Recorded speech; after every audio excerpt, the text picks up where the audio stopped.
Hi friends, అందరికీ welcome back to my channel.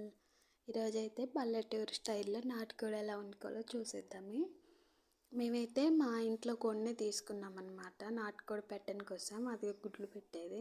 ఇదైతే చాలా టేస్టీగా ఉంటుంది. ఇకైతే ఒక గిన్నె తీసుకొని గిన్నె పొయ్యి మీద పెట్టేసి ఆయిల్ వేసుకోవాలన్నమాట. కొంచెం ఆయిల్ హీట్ అయ్యాక ఒక పచ్చిమిర్చి, ఉల్లిపాయ ముక్కలు వేసుకోవాలి.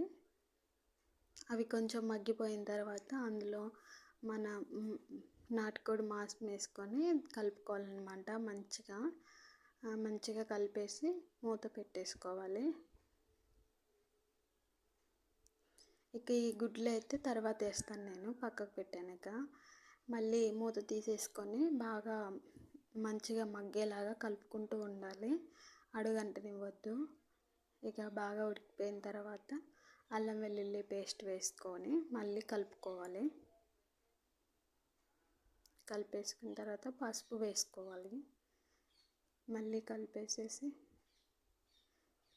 ఆయిల్ అంతా పైకి వచ్చేదాకా కూరనైతే మగ్గనివ్వాలన్నమాట.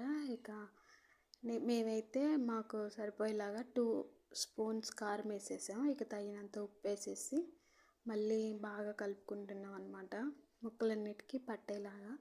ఇక ఈ కారం ఉడకాలంటే మగ్గిపోవాలి, కారం స్మెల్ రాకుండా మూత పెట్టేసి కాసేపు అట్లా ఉంచాలి.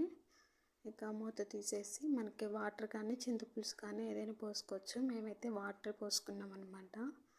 ఇక అదైతే బాగా కదిలేలాగా మంచిగా తిప్పుకొని వాటర్ కూడా కలిసేలాగా తిప్పుకోవాలి.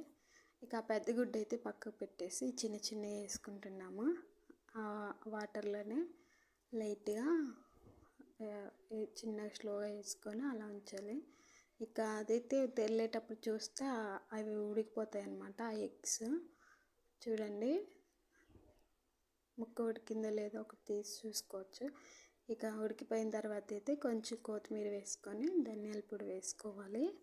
ఇక కాసేపు అయితే ఉడకనిచ్చామన్నమాట. అంతే, మన వేడి వేడి నాటుకోడి కూర అయితే రెడీ అయిపోయింది. ఈ పులుసు చాలా బాగుంటుంది. గారెలు ట్రై చేయండి.